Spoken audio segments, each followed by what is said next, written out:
We are one heart, one community, one dream.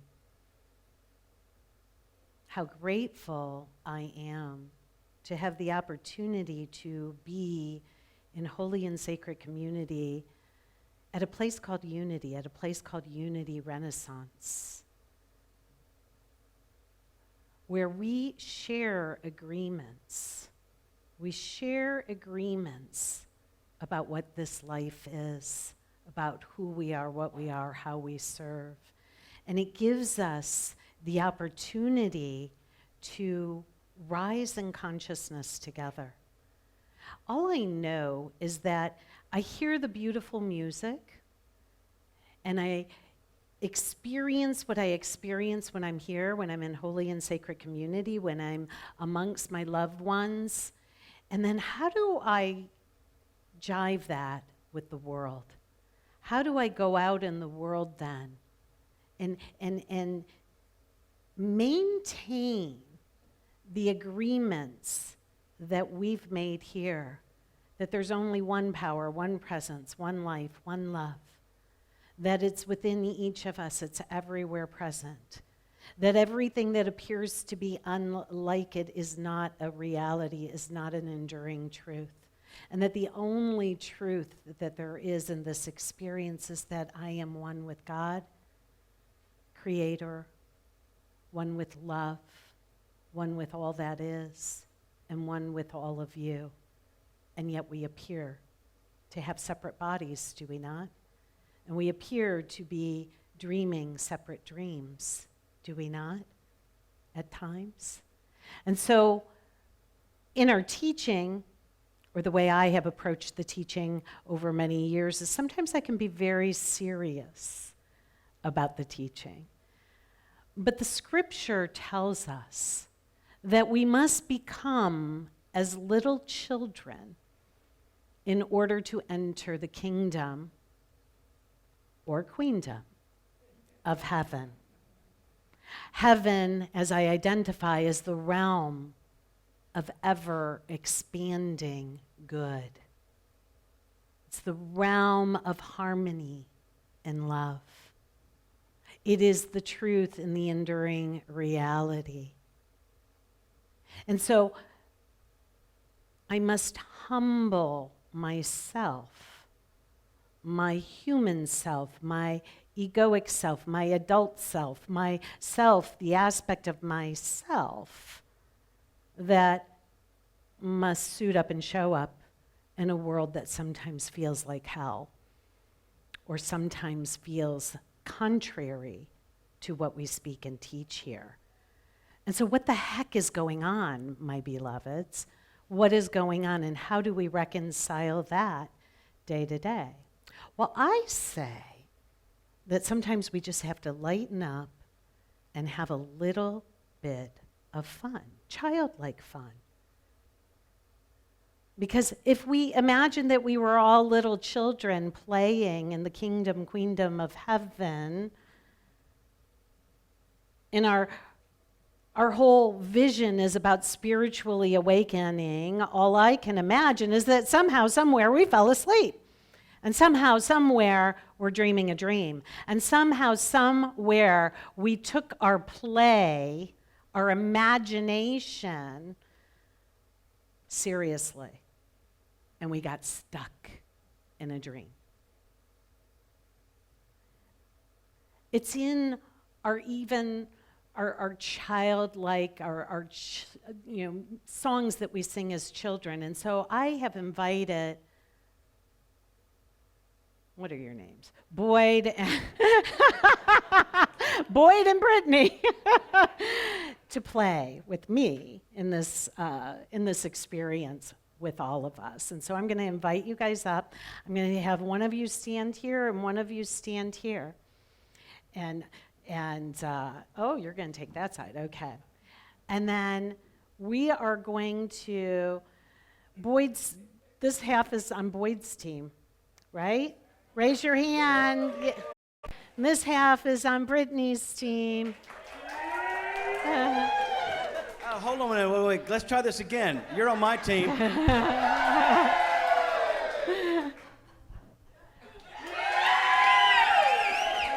Well, I did not anticipate we were going to go there. But when you play, sometimes you have to let go of something. Control. And so what we're going to do is we're going to sing a song that we all know. And we're going to sing it all together. I'm going to sing it for you. I'm actually going to have my singing debut. The song goes something like this. Row, row, row your boat gently down the stream. Merrily, merrily, merrily, merrily, life is but a dream. And so now I'm going to invite us to do a round. Okay? Will you help with this? Oh, yeah. Okay. Yeah. So You guys ready? they're going to go Okay. first. You're going to go They're second. gonna- I will cue you guys in on my side. Okay? All right, ready? Row, row, row your boat gently down the stream. Merrily, merrily, merrily, merrily, life is but a dream. Row, row, row your boat gently down the stream. Merrily, merrily, merrily, merrily, life is but a dream. Row, Merrily, row, row merrily, your boat merrily, life gently is down but the a stream. Merrily, merrily, merrily, merrily, life is but a... One more time. Row, row, row your boat gently down the stream. Merrily, merrily, merrily, merrily, life is but a dream. Merrily, merrily, merrily, merrily, Life is but a dream. Thank you. Thank you. And thank all of you. How does it feel? Just to sing a song together, to play a little bit. But the point I'm trying to make is the punchline of the song. Merrily, merrily, merrily, merrily, life is but a dream. And that's what Don Miguel Ruiz is saying. Not only is life but a dream, we're each viewing the dream and creating the dream from our own perspective. And so we look around the room and we have many people here, many people who are joining us, and everybody has a different perspective of the dream that we're experiencing. So we have a collective dream, certainly, that is going on. And that collective dream might look like our culture, our society, what we see and hear when we turn on the news. It may also look like our family, a collective family dream. And as Don Miguel Ruiz in the Four Agreements in the introduction talks about, is that we go through a domestication or a conditioning as humans. And we're taught how to behave in this particular dream called humanity, while at the very same time we're all perceiving it differently. Quite messy. And if we take it seriously, if we forget that there is another way, if we forget that there is a choice that we're continuously making between a dream of, as he would say, a dream of hell, there's also a dream of heaven. It's still a dream. We're still in a dream state. But in every moment, we get to choose. And the only way that we can choose is if we can wake up just sufficiently enough to realize, I'm in a dream. And I can choose differently in any given moment. Now, many of you are probably familiar with the story. I've shared it here before, where a student goes to a master, and he says to the master, he says, "You've got to help me. I'm so confused. I have these two voices inside my head, and I don't know which one is true. I don't know which one to follow. One seems dark. One seems ominous. One seems to doubt everything. One seems to believe that it's alone and separate and is always in fear. And the other one knows that it's connected with all of life and is filled with affirmations of light, of love, of peace, of joy. But when they're battling, I don't know which one's going to win. And so the master reflects it back to him. And he says something, she says something like this. It's as if you have two wolves that are battling. And the one that wins out is the one that you feed. The one that you feed. The one that you give your attention to. And so in unity, we give our attention, as we said in the beginning, to the positive, affirmative, life-giving, love, energy, consciousness, and we must cultivate it because we are immersed in a dream that would tell us otherwise. And so we practice and practice. And these 4 agreements are just another approach to helping us to dismantle the dream of separation, to dismantle the dream of fear.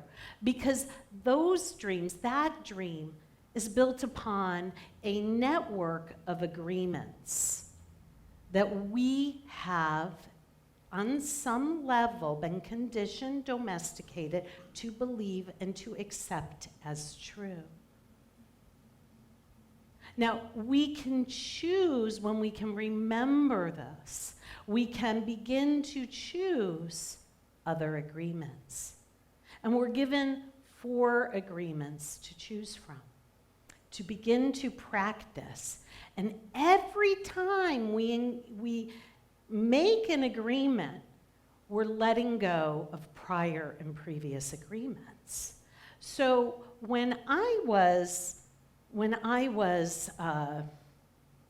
well before I became a minister, but it wasn't until after I became a minister that I realized what I'm about to tell you. But a long time ago, when I was in high school, I made an unconscious agreement with myself. It was unconscious because it didn't become apparent till years later. But at the time, I was in positions of leadership. I was the class president in high school for multiple years. And I grew weary of it, and I grew weary of the people I was leading. There were moments of disappointment, and I took things personally.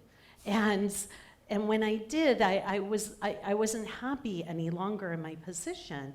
And so I made this agreement with myself.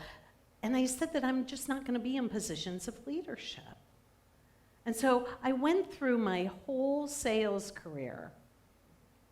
I don't know how I did it because I advanced in many ways, but I was never leading anybody else. And I had this desire, this call of the heart, though, to be a minister, to do what I'm doing now. But inherent in that, they call us spiritual leaders. And I'm like, yeah, I don't think so. And I remember working with my practitioner and saying to her, yeah, I see myself as a minister, but I don't see myself on the platform. I don't see myself, as a senior minister. I see myself as the supporting minister. And she just kind of looked at me and kind of shook her head. And she goes, I don't see you that way at all. And I'm like, really? And so, and when you have something that's in you, people would look to me as if I were a leader, but I never wanted to do it. And so I played small. I stuffed the desire of my heart. I wasn't being true to myself. And finally, there was a time when I gave in, so to speak. Okay, this is what I'm going to do. And I remembered that I had made an agreement. But because I was making a new agreement, that old agreement fell away. This is the way it works. You have a calling of your heart to awaken in some way, to be more authentic and true to who you are, and what you're here to do in this experience. And because of our domestication, because of our conditioning, we have made agreements that keep us small, that keep us in a prison, if you will, based upon former agreements. And every time we make a new, higher, illuminated agreement, those other agreements fall away. In fact, more than one will fall away. They begin to collapse, which is why there's only 4 agreements. If you keep these agreements, the former ones will disappear and dissipate. But I'm telling you, it takes persistence, consistency, a dedication, and a commitment. Because we have to do it over and over until something begins to give way. And when it does, you are beginning to be and experience heaven on earth. And it happens. I'm here to share with you that it does. And so, our first agreement begins with being impeccable with our word. When we're impeccable with our word, what does that mean? Wow. It means impeccability. The word impeccability actually means to be without sin. To be without sin. Now, the word sin is an archery term, which means to miss the mark. It's simply a mistake. It's not a mark that religions have said are upon your soul, now and forevermore. No. It is just a mistake. And what do? Going back to being as a little child, what do? Another childhood rhyme, or could be a song, I don't know. I'm not going to sing it, though. We pick ourselves up, we dust ourselves off, and we start again. It's that simple. Now, in the book, it says in the 4 agreements that humans are the only ones that punish themselves continuously for one mistake. There's no other species that does that, but we do that. And so we must learn. I began with taking things more lightly, lightening up, being childlike. I just made a little mistake. I'm going to pick myself up, dust myself off, and I'm going to start again. This is being impeccable with your word. It means to be without sin. And to be without sin actually means that a sin here is anything that you do that goes against yourself. So I'm not sure if you can read that. A sin is anything you do which goes against yourself. So we're being asked to be impeccable with our word, what we think and what we say about ourselves. Anybody have any of that self-talk going on in your head? Any internal critics that are ruthless? It means that you are not practicing this first agreement. No judgment, no blame, awareness. I take a breath and I pause, just like we practice here. I pick myself up, I dust myself off, and I start again. Thought by thought, word by word. Now I see some of you go, really? But my question is always, what else have you got to do? I mean, seriously. What else have you got to do? I mean, you'll go about in the world and it'll look like you're doing other things. Nobody knows you're doing it. That's why we're here. This is why we're here. Just awakening. When you are impeccable with your word, you take responsibility for your actions. This is the beginning of rising out of victimhood. This is the beginning. When you take 100% responsibility for your actions and for your perspective, it's the beginning of freedom and power. It's the beginning. But the second half of this is so important. You got to do it without judging yourself or blame. You got to disengage that inner critic, the one who is going to hold you accountable for a mistake that happened long ago for the rest of your life. No, no, no, no, no. That marries you to it. That assures that you will keep doing it, because what we focus on increases, right? It's all simple principles over and over and over and over and over again, right? So we become impeccable. We're without sin. We are authentic and true to our divine nature. What is our divine nature? Our divine nature is as Jesus taught us, and in every moment Jesus paused and took a breath. I didn't make that up. Paused and took a breath and gave thanks and connected with Source. Identified Source as intimate, as family, as Papa, as Abba. And that Source wasn't outside of him, but rather within him. And that Source then, so this is the beginning of awakening, the beginning of awareness, the beginning of taking responsibility for who you are. And we take that responsibility and we begin to understand that it is our source, it is our supply, that the divine presence within each of us is our source and supply. Nothing out there is. Not the job, not the roles you play, none of that is. Not your bank account, none of that.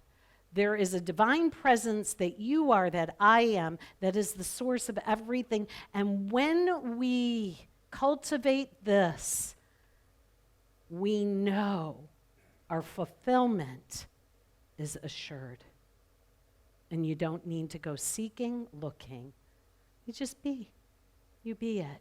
So we're impeccable with our word. This is what this means. You can measure the impeccability of your word by your level of self-love. It's a divinely selfish practice. Don't let anybody tell you you're being selfish here. Or you can say, I sure as heck am. I'm being authentically, divinely selfish here. Capital S, self. Not egoic self. Capital S, self. And so the level of self-love, back to Jesus, our teacher, our way shower, gave these commandments, set the law straight. Like, these are the commandments that are the most important: to love the Lord your God with your whole heart, your whole soul, your entire being. And then to love your neighbor as yourself. And we forget that part. So as above, so below, as within, so without. That love must begin within each of us. This is being impeccable with our words. So when we're unloving to ourselves, we're not being impeccable. When we're unloving to somebody else, as we're going to learn in a minute, you're being not impeccable, because you're not being loving to your neighbor. And so this is the impeccability of our word. The second is, don't take anything personally. Oh, man. I know why I made an agreement a long time ago, because back in high school I took it personally. If I failed, or if somebody didn't keep their commitment as a leader, I took it personally. If you want to cure yourself of that one, sign up to be a minister in a community. Everybody has a different opinion here. Everybody has a different preference. Everybody puts different information in the box as to what they want and what they don't want. And you could contort yourself and confuse yourself trying to...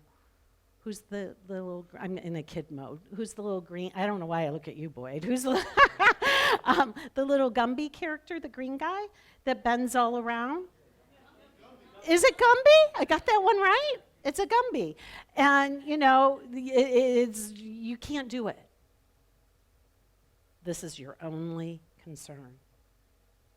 God is, I am. It's very simple. So this is how you don't take anything personally. As soon as you agree to the poison that goes through you, you are now trapped in the dream of hell. Somebody says something, you look off today. You know, what happened? You gained a couple pounds? You know, what's going on? Anything you hear. No, and people might mean it and they might not mean it as harm. But the minute you agree with it, it's almost like you got it going in your vein and you can't get it out. It's poison. But here's the deal. Don says, we're gonna go on first name basis because his name is a mouthful. Don would say, you know, that humanity and humans are addicted to suffering. Look at many religions that keep us stuck in the idea and the concept of suffering, punishment. And that's how we domesticate. Punishment and reward. That's how we corral into a system. And so, but you don't have to agree with it, my friends. And so we disengage our agreement with what is said and what people say. Personal, and here, this one hit me. Personal importance is the maximum expression of selfishness, small s selfishness, because we assume everything is about me. In AA, they have a saying that reminds me of this. It does have a curse word in it. I'm going to see if I can do it without. But that I'm the piece of blank that the world revolves around. So at one point, I'm diminishing myself, and yet the world revolves around me, right? And so when we're taking things personally, it's an opportunity to take a breath. What? We pause, we take a breath, and we realign. And that anything that anybody does or says, it's not about you. It's about them. We're all projecting onto one another. Every single one of us, including our politicians, including our leaders, many of our leaders. Not me, but everybody else.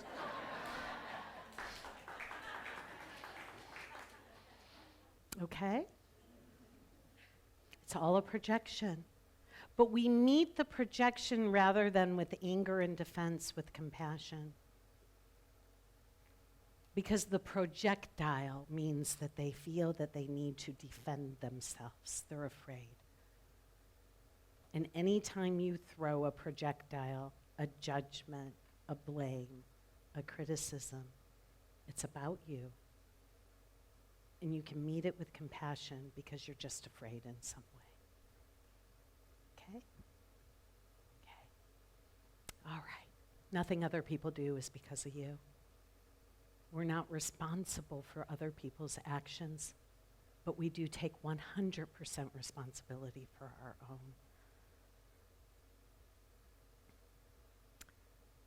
Immunity in the middle of hell is the gift of this agreement. It means that you can walk through the armies and the hell and the chaos and the dramas, and they will fall to the left and they will fall to the right because you have immunity. You're not taking that poison anymore, but you're inoculating yourself with these agreements.